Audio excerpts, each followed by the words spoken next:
hari-hari ini adalah hari-hari yang penuh ketidaknyamanan dalam kehidupan kami, penuh ketidakpastian dalam kehidupan kami. Tetapi kami punya kepastian di dalam Engkau, yaitu di dalam Yesus Kristus, yang memberikan keselamatan kekal dalam kehidupan kami. Terima kasih Bapa, terima kasih Tuhan, jika Engkau masih mengizinkan kami di tempat ini, untuk kami memuji, untuk kami menyembah Engkau di dalam roh dan kebenaran. Ini adalah kemurahan yang besar dalam kehidupan kami, dan ini adalah kasih-Mu yang luar biasa dalam kehidupan kami. Biarlah kami Tuhan mencintai Engkau dengan kami memuji, menyembah Engkau di dalam roh dan kebenaran. Dan kami akan nyatakan dalam kehidupan ini, kami aplikasikan dalam kehidupan ini setiap sabda-Mu yang ada di dalam kehidupan kami. Sebab kami ada di dalam Engkau dan Engkau ada di dalam kami. Biarlah kami benar-benar menjadi suratan yang terbuka, yang menjadi contoh bagi setiap orang, yang menjadi teladan bagi setiap orang, supaya setiap orang bertekuk lutut menyembah Tuhan dan mengaku Yesus Kristus sebagai Tuhan dan Juru Selamat dalam kehidupan mereka. Sehingga tidak satu pun manusia yang binasa oleh karena kemurahan-Mu yang besar itu. Sehingga Allah yang besar, Allah yang maha kasih itu mengirimkan anaknya yang tunggal, yaitu Yesus Kristus. Dan Dia mati di kayu salib untuk menebus dosa-dosa manusia. Dan biarlah setiap manusia sungguh-sungguh terbuka hatinya untuk percaya kepada Yesus dan mengakui hidupnya di dalam kehidupan mereka. Terima kasih Bapa, terima kasih Tuhan, kami tetap syukur kepada-Mu. Hari ini kami mau nyatakan bahwa kami adalah anak-anak-Mu, kami adalah hamba-hamba-Mu yang siap dibentuk oleh firman-Mu. Dan biarlah Engkau membentuk kami serupa dengan gambar-Mu, di mana hari ke hari semakin sempurna di hadapan-Mu ya Tuhan. Terima kasih Bapa, terima kasih Tuhan. Memang pembentukan itu kami rasakan tidak enak, kami rasakan menderita, tetapi kami tahu bahwa bersama-sama dengan Allah, bersama-sama dengan kuasa Allah dalam kehidupan kami, maka tidak ada yang tidak bisa untuk kami dibentuk oleh Tuhan. Sehingga kami boleh sejalan, kami boleh sehati, kami boleh sepikiran dengan Kristus dalam kehidupan kami. Sehingga apa yang kami pikirkan adalah perkara-perkara yang di atas, bukan perkara-perkara yang di bawah. Oleh sebab itu Tuhan, ajar untuk kami sungguh-sungguh mengerti dan mengenal pribadi Kristus, sehingga kami tidak khawatir akan keadaan zaman. Kami tidak khawatir dengan apa yang kami makan, kami tidak khawatir apa yang kami minum, dan kami tidak khawatir dengan sandang papan yang kami perlu butuhkan selama di dunia ini. Sebab semua orang mencari itu, dan tapi Bapa yang di surga telah menyediakan itu bagi kami. Oleh sebab itu kami bersyukur kepada-Mu jika kami sungguh-sungguh diberikan kesempatan untuk mengenal Engkau secara pribadi dan mengikuti jalan-jalan-Mu. Terima kasih Bapa, terima kasih Tuhan. Saat ini kami mau mendengarkan firman-Mu. Kiranya Tuhan membungkus kami dengan kuasa darah-Mu, dan Engkau melihat hati kami adalah hati yang subur, yang siap ditanami benih firman Tuhan, sehingga firman itu bertumbuh dan bertumbuh, yang akhirnya berbuah-buah tidak mengenal musim. Terima kasih Bapa, terima kasih. Kami siap mendengarkan firman-Mu. Hanya di dalam nama Tuhan Yesus Kristus kami berdoa. Semuanya bisa katakan amin. Berikan tepuk tangan yang meriah buat Tuhan. Haleluya. Silakan duduk Bapak Ibu yang terkasih dalam Tuhan. Hari-hari ini adalah hari-hari libur, dan hari ini adalah hari kemenangan. Bagi umat Kristen adalah hari kemenangan, hari Minggu, di mana Yesus telah bangkit naik ke surga. Dan kita merayakan kemenangan itu. Puji Tuhan, hari ini ada wajah-wajah baru ya, dari adik-adik Yayasan Menara Kasih Bangsa, yaitu Panti Asuhan ya. Selamat datang di Jakarta. Biarlah kalian nanti menikmati indahnya kota Jakarta, walaupun orang Jakarta juga menikmati indahnya di luar kota Jakarta ya.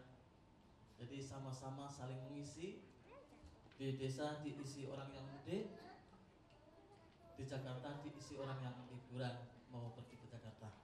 Baik, hari ini kita akan belajar firman Tuhan. Saya dikasih tema firman Tuhan yaitu menguatkan iman. Menguatkan iman.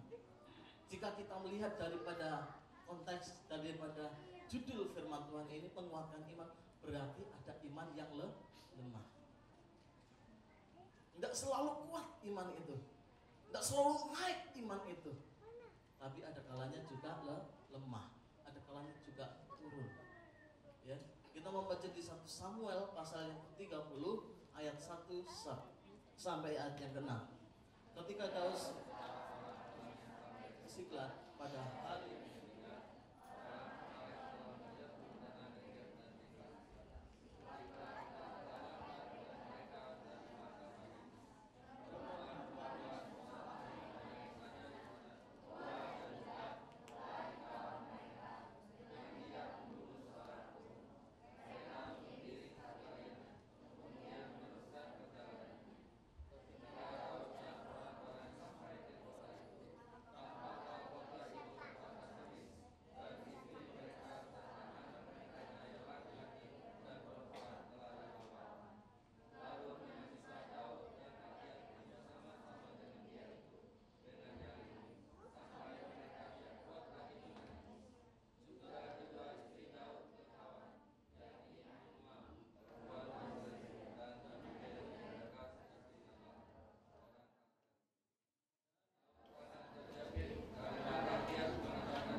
dari firman Tuhan ini kita ambil ayat yang terakhir gitu ya.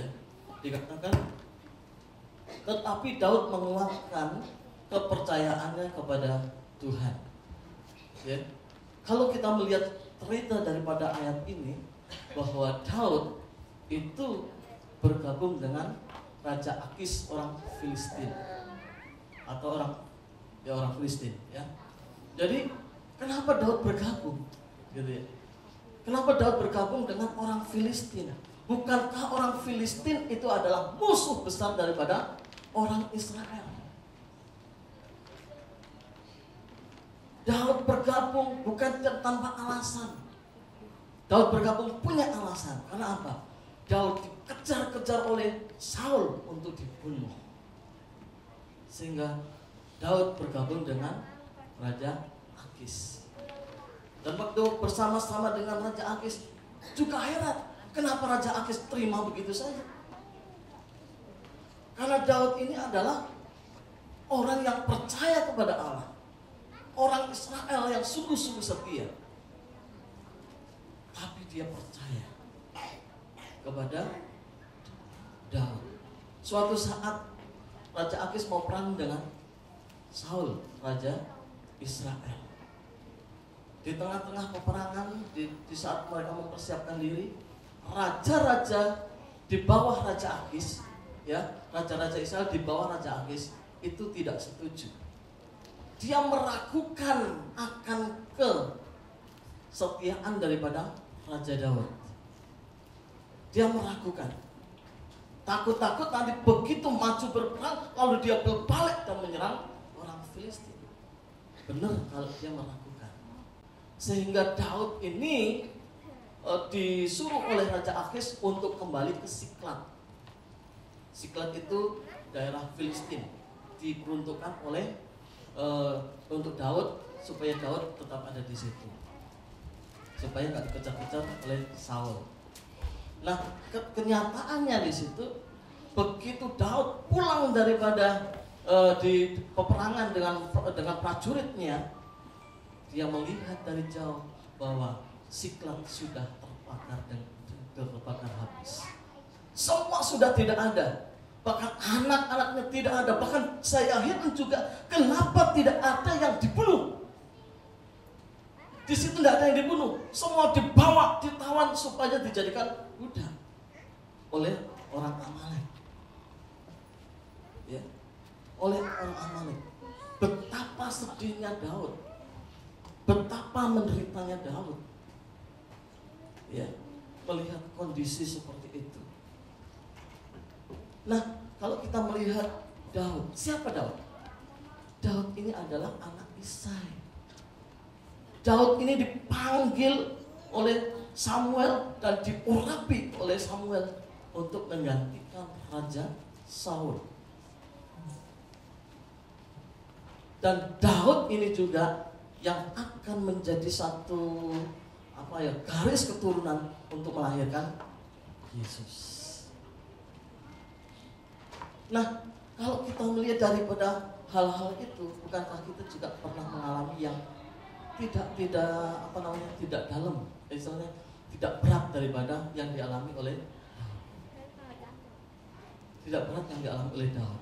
Tetapi kita biasa-biasa saja. Tetapi apa? Sering kali kita putus asa. Sering kali kita tidak mau fight, tidak mau bersama-sama dengan Tuhan untuk melakukan perkara-perkara yang ajaib. Nah, di sini Daud lebih mau menguatkan kepercayaannya.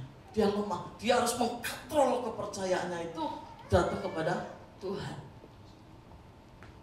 Coba bayangin, hukuman rajam batu itu di Israel itu hukuman yang paling kejam. Ingat pada waktu Yesus bersama-sama perempuan yang pelacur, ya, dibawa mau dirajam, itu hukuman yang berat. Nah, Daud mengalami yang sama, bahkan rakyatnya sendiri yang akan melempari dia. Betapa sedihnya. Satu sisi dia sudah dikejar-kejar Raja Saul, satu sisi dia akan dilemparin orang rakyatnya sendiri, anaknya nggak ada, rumahnya hancur, kota yang dibangun hancur. Betapa sedihnya Daud. Dan Daud yang punya iman, tetap dia mengalami kelemahan imannya. Dia mengkontrol dirinya untuk dia tetap fight, ya. Nah, apa yang Daud lakukan sekarang? Yang pertama, Daud datang ke rumah Tuhan untuk beribadah. Ini yang dilakukan Daud, ya. Jadi ada dua efek manusia ini kalau mengalami persoalan, kalau mengalami masalah. Efek yang pertama adalah kalau dia sungguh-sungguh mengenal Tuhan dan percaya kepada Tuhan, maka dia akan datang kepada Tuhan melalui ibadah. Tetapi kalau orang itu imannya masih labil, imannya masih belum kuat, imannya masih iman bayi, imannya masih iman remaja, gitu ya, kebanyakan akan keluar, dia tidak akan datang beribadah, justru dia akan menghabiskan waktunya di tempat-tempat yang lain.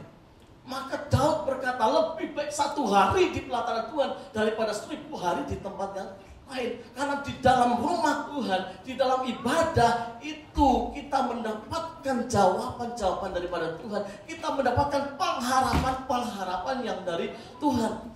Apa yang kita dapat di dalam ibadah itu kita tidak dapat di luaran sana. Di sana kita tidak dapat seperti apa yang kita dapat di dalam ibadah. Ya. Jadi mesti kita ini terbuka dengan kuasa Tuhan dalam kehidupan kita. Coba kalau kita di luar sana, apa yang kita dapat? Mungkin bisa pengaruh-pengaruh jahat justru. Ya, sepertinya enak, sepertinya indah, seperti menawan. Tetapi itu hanya sementara. Itu hanya sementara. Dan sifatnya semu. Tidak ada kekekalan. Tetapi di dalam ibadah itu ada pengharapan untuk kita menjadi hidup yang kekal. Daud pergi beribadah kepada Tuhan itu di 1 Samuel 30 ayat 7. Lalu Daud memerintahkan kepada Imam Abiatar bin Amalek, bawalah efod itu kepadaku. Maka Abiatar membawa efod itu kepada Daud. Ya, baju efod adalah baju yang dikenakan imam untuk beribadah. Dan meminta Imam Abiatar untuk datang mengambil baju efod. Tujuannya untuk apa? Untuk beribadah. Daud memilih datang kepada Tuhan. Maka ada nyanyian itu. Lebih baik 1 hari di pelataran Tuhan daripada di tempat yang lain, daripada 1000 hari di tempat yang lain. Di rumah Tuhan memuji Tuhan, menyembah Tuhan, merasakan kehadiran Tuhan, merasakan penghiburan yang daripada Tuhan, merasakan kekuatan yang baru yang daripada Tuhan. Di rumah Tuhan tempatnya hikmat, akal budi, kecerdasan. Buktinya apa? Baca Alkitab, maka kau akan mendapatkan yaitu hikmat, akal budi. Gimana caranya rumah tangga menjadi baik? Baca Alkitab. Dan kalau kita baca Alkitab sendiri tidak ngerti, datang beribadah kepada Tuhan, Tuhan memberikan pengajaran lewat hamba-hambanya. Di rumah Tuhan kita akan mendapatkan apa yang Tuhan kehendaki dalam kehidupan kita. Kalau di luar sana kita akan mengalami kebinasaan karena sifatnya hanya sementara. Oleh sebab itu kita mesti harus belajar untuk mengedepankan diri kita, mencari Tuhan dan mengenal Tuhan secara pribadi. Dunia hanya sementara,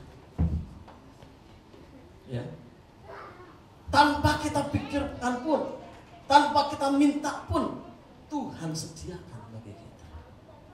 Asal kita melakukan sesuai dengan kehendaknya. Bukankah burung di udara Tuhan pelihara? Bukankah bunga bakung di padang Tuhan hiasi? Terlebih kita, anak-anaknya yang percaya kepada Tuhan. Kenapa kita khawatir dengan masa depan kita? Kenapa kita khawatir dengan apa yang kita makan dan kita minum? Burung di udara itu dia terus berjalan, bukannya malas. Burung di udara bukan malas tuh. Dia dari satu tempat ke tempat yang lain dan makannya, melihat kalau ada makanan di situ dia ambil. Tetapi apakah dia pernah menanam? Tidak. Maka ada firman Tuhan mengatakan, baiklah orang malas jangan makan. Belajar pada semua. Di rumah Tuhan itu dibukakan semua untuk kita menjadi orang-orang yang hebat. Amin. Itu dibukakan. Makanya jangan ada yang malas. Kalau malas jangan makan, mati aja. Malas, Tuhan juga gak mau kita menjadi umat yang malas. Malas beribadah, malas doa, ya, malas memberikan pengampunan, ya, malas bekerja. Bukannya malas itu banyak. Intinya jangan malas. Kita ngajarin kalau ada Kristen malas berarti bukan orang Kristen. Kristen-Kristenan. Hidupnya tidak dibentuk dengan firman Tuhan. Hidupnya dibentuk dengan pemikirannya sendiri, rasa nyaman sendiri. Di rumah Tuhan itu disampaikan untuk Bapak Ibu terus kembali ke jalan yang benar. Ya, Daud selalu mengatakan itu. Dan di dalam kitab Mazmur pasal 22 ayat yang 31 di sana dikatakan, anak cucu akan beribadah kepadanya dan akan menceritakan tentang Tuhan kepada angkatan yang akan datang. Mereka akan memberitakan keadilannya kepada bangsa yang akan lahir nanti, sebab ia telah melakukannya.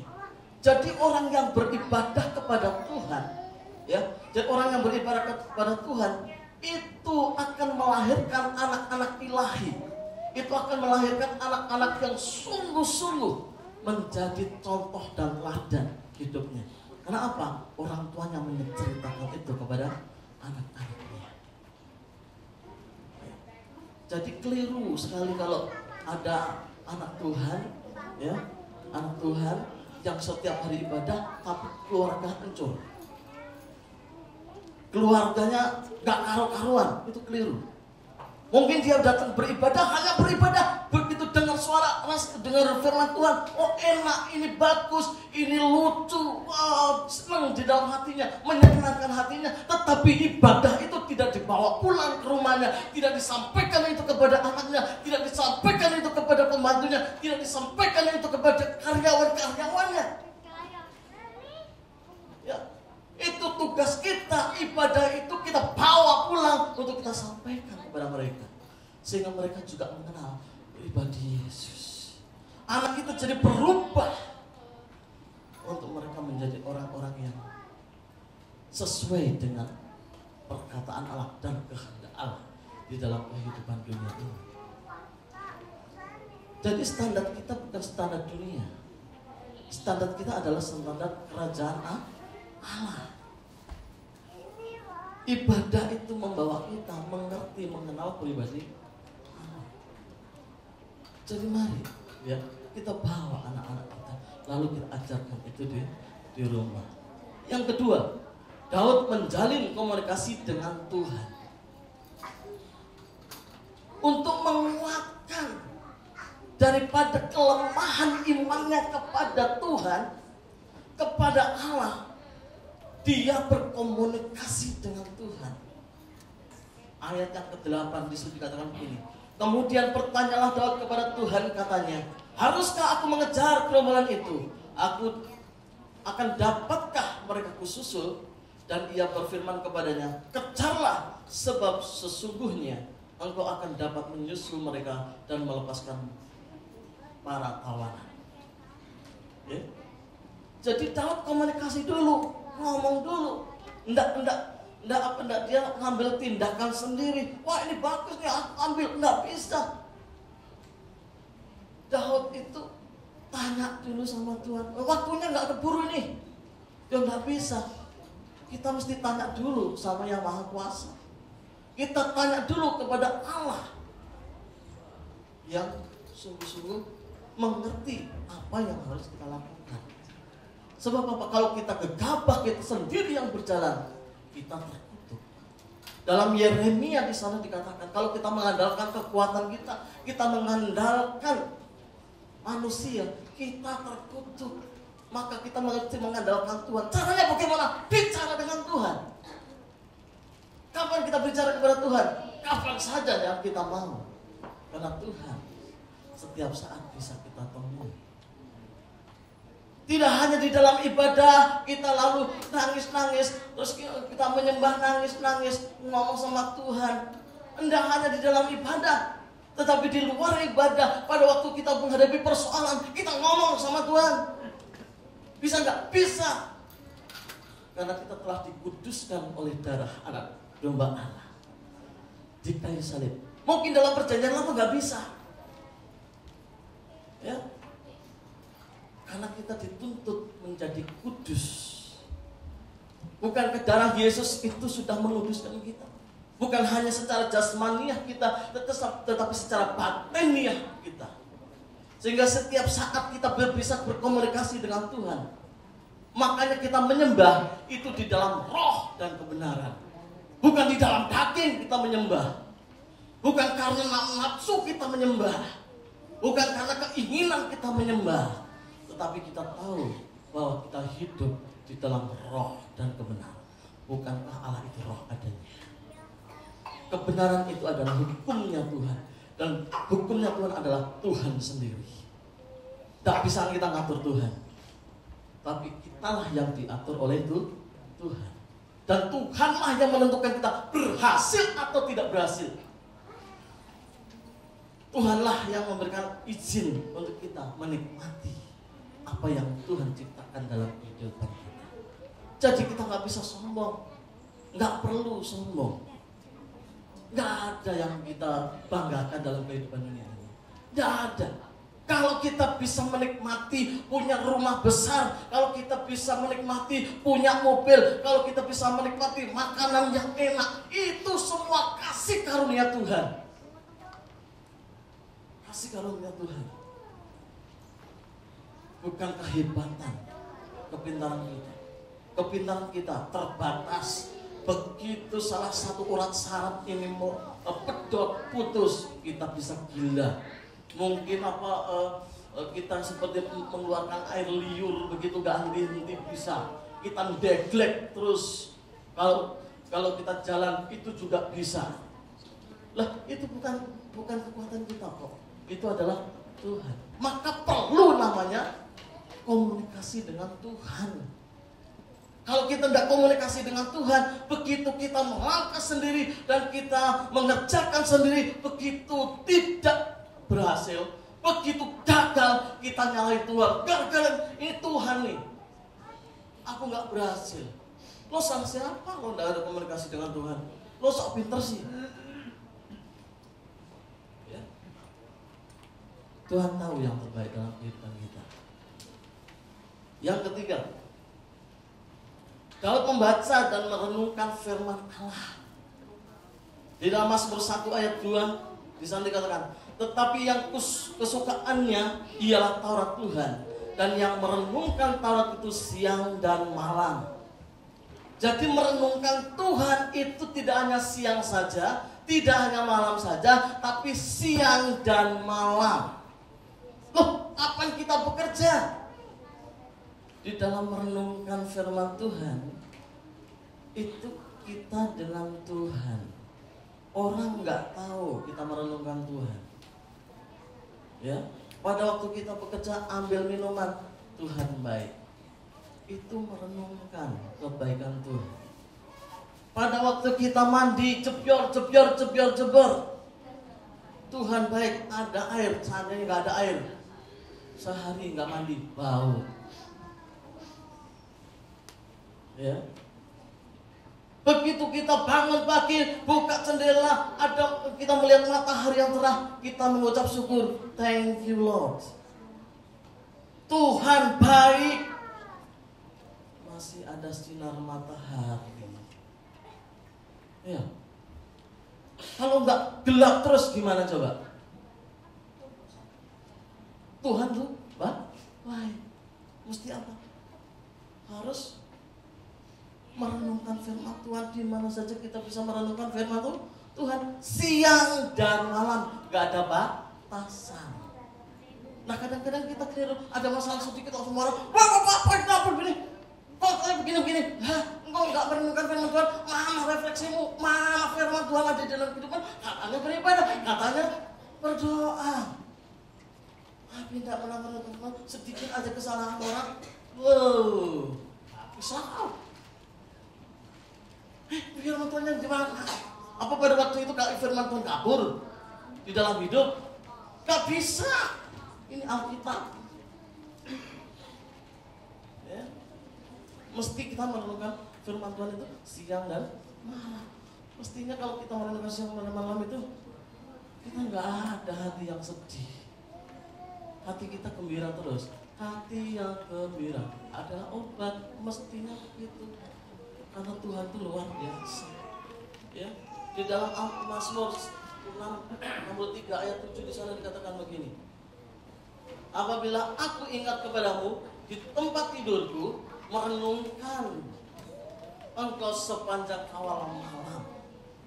Ya. Daud begitu bangun, ingat kebaikan Tuhan, direnungkan. Tuhan itu baik dalam kehidupan kita. Ya. Itu bisa direnungkan sepanjang awal malam. Kalau kita enggak mungkin begitu bangun, oh Tuhan baik, langsung tidur lagi. Enggak bilang thank you Tuhan, terima kasih Tuhan, matur nuwun Tuhan. Enggak bilang begitu, pancal lagi itu sarung selimut langsung tidur lagi. Apalagi cuaca dingin, apalagi ada AC-nya. Yang enggak pakai AC, begitu kena AC, wah masih dingin, tidur lagi. Ya. Daud ini loh, karena kuat, karena dia bisa menaikkan kepercayaannya kepada Tuhan, karena dia merenungkan tuh siang dan malam, dan begitu ingat Tuhan, dia renungkan itu. Di dalam Mazmur 119 ayat 97 dia katakan, Ku cintai Tauratmu, aku merenungkannya sepanjang hari. Bapak Ibu mencintai Taurat Tuhan? Bapak Ibu cinta firman Tuhan? Kalau cinta firman Tuhan, engkau sedang mencintai Tuhan sendiri. Karena firman itu adalah Tuhan sendiri. Amin. Jadi tidak bisa dipisahkan firman dengan pribadi itu. Dan buktikan itu di dalam kehidupan kita. Harus beda dengan dunia. Yang keempat, apa yang dilakukan oleh Daud? Ya. Daud mengambil tindakan, menyerang, melawan musuh. Jadi ini adalah model orang percaya. Ya, model orang percaya mesti bertindak. Tidak hanya dia datang beribadah nangis-nangis. Tidak hanya datang beribadah dengan menyanyi, loncat-loncat segala macam. Tidak hanya seperti itu. Tetapi harus ada tindakan melangkah. Iman tanpa perbuatan pada hakikatnya adalah mati. Jadi kalau kita punya iman, katanya punya iman tapi tidak bertindak, kita tidak punya iman. Itu seperti gong yang berkemerinci. Ya, kita kita hebat segala macam, tapi kita sendiri tidak pernah melakukan iman itu. Pada akhirnya kosong. Amin. Tong kosong bunyi nyaringnya. Ya. Jadi kita mesti, jadi orang percaya itu iman itu harus bertindak. Ya. 1 Samuel 30 ayat 9. Lalu pergilah Daud beserta ke-600 orang yang bersama-sama dengan dia, dan sampailah mereka ke sungai Besor. Sementara orang-orang yang mau tinggal di belakang berhenti di sana. Ayat yang ke-17 di sana dikatakan, dan pada keesokan harinya Daud menghancurkan mereka dari pagi-pagi buta sampai matahari terbenam. Tidak ada seorang pun dari mereka yang lolos, kecuali 400 orang muda yang melarikan diri dengan menunggang unta. Jadi orang Amalek yang sudah membawa daripada anak, istri, barang yang dibawa dijarah itu orang Amalek, sama Daud bisa disusul. Akhirnya mereka ditumpas, akhirnya mereka dihabisi. Ya, nah kita beda zaman dengan Daud. Jadi kita tidak bisa menggunakan caranya Daud. Caranya Daud gimana?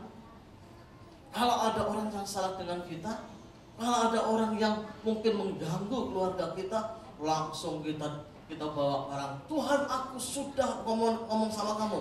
Tuhan, aku sudah berkomunikasi denganmu. Aku kejar orang itu dimanapun dia, aku balas, aku bunuh. Gak bisa, karena kita punya aturan. Ya. Tetapi perang kita dengan siapa? Dengan penguasa-penguasa di udara, penghulu-penghulu setan, roh-roh jahat yang ada di dunia. Amin. Jadi Daud menjadi contoh bagi kita, tetapi zaman berbeda. Haleluya.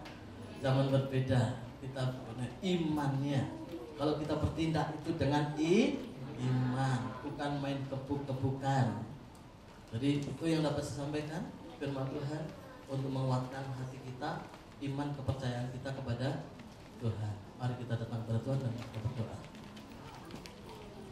Bapa Surgawi, saat ini kami kembali mengucap syukur kepada-Mu Tuhan. Engkau Allah yang ajaib, Engkau Allah yang mulia.